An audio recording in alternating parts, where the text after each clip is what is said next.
কথা হচ্ছে আমি গরুর জন্য কাড়ি কাটতেছি। তো গতকালকে একটা ভিডিও বা একটা পোস্ট দেখলাম আর কি। পোস্টটা এরকম যে একটা মানে একটা গাভী বা একটা গরু, আরিয়া গরু মৃতদেহ নিয়ে যাচ্ছে ভ্যানে করে।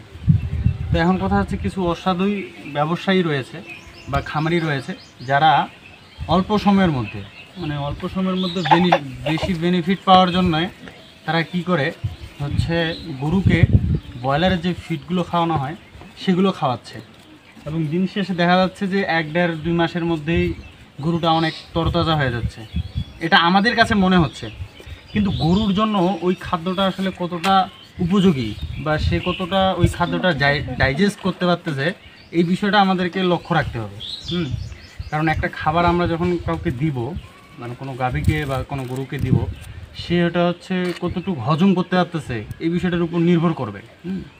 তো সেক্ষেত্রে ফিড খাওয়ালে তো গরু গায়ে স্বাস্থ্য লাগে, কিন্তু আমার মনে হয় যে ওই স্বাস্থ্যটা আসলে মানে পানিসার মতো। পানিসা বলতে কীরকম, ওই যে হাওয়াই মিঠাই পাওয়া যায় না, বাজারে কিছু হাওয়াই মিঠাই পাওয়া যায় যে মুখে মানে এমনিতে পুরো পলিথিনে ভরা থাকে, অনেক অনেক বড় মনে হয়, হ্যাঁ, কিন্তু মুখের মধ্যে দিলে সঙ্গে সঙ্গে নাই, মানে হাওয়াই সেরকম আর কি বিষয়টা।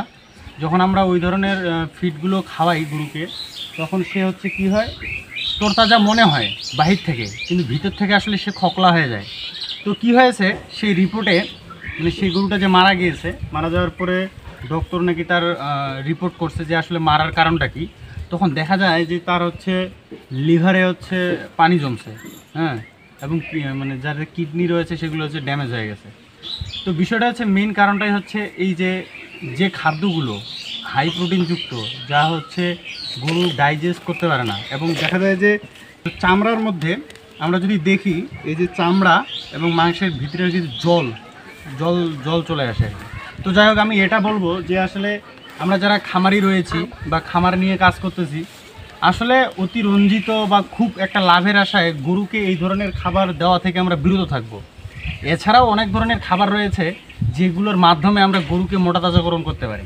যেমন আমরা যদি ব্রান, চক্কর, ভুসি, তারপরে হচ্ছে ভুট্টার গুঁড়া, আরও অন্যান্য উপাদান রয়েছে, হ্যাঁ, সেগুলো যদি আমরা খাওয়াই তো ন্যাচারালভাবে আমরা গরুকে খুব মোটা তাজাকরণ করতে পারবো। ঠিক আছে, অল্প একটু লাভের আশায় আমরা যখন এই ধরনের খাবারগুলো দেবো, যে আসলে গরুর জন্য ক্ষতিকর এবং যে ওই গরুটা ক্রয় করে সেই মাংসটা খাবে তার শরীরের জন্য ইফেক্টেড, তার জন্য আমরা দেখতে পাচ্ছি আজকাল মানুষ অনেক রোগে আক্রান্ত হচ্ছে। এর কারণগুলো কি? কারণগুলো হচ্ছে আমাদের খাদ্যাভ্যাস। আর আসলে আমাদের খাদ্যটা কি খাচ্ছি এটার উপর নির্ভর করবে। যেমন গরুর শরীরের জন্য যেটা উপযোগী, সে যেটা সহজে ডাইজেস্ট করতে পারে সেই ধরনের খাবার দেওয়া প্রয়োজন। ঠিক সেরকম আমাদের মানব শরীরেও অসুখের মেন কারণ হচ্ছে খাবার থেকেই।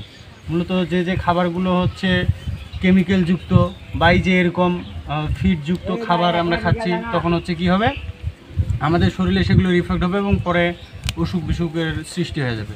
তো আমি এটাই বলবো যে হচ্ছে যারা খামারি রয়েছে তারা প্রাকৃতিক উপায়ে বা জেনুইন পদ্ধতিতে গরুকে মোটা তাজাকরণ করুন এবং স্বাবলম্বী হন।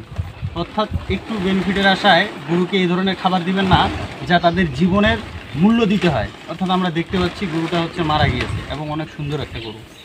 তো অবশ্যই সকল খামারির কাছে আমার এটা নিবেদন থাকবে যে মাংস উৎপাদন করেন, কিন্তু সেটা হচ্ছে সঠিক পদ্ধতিতে।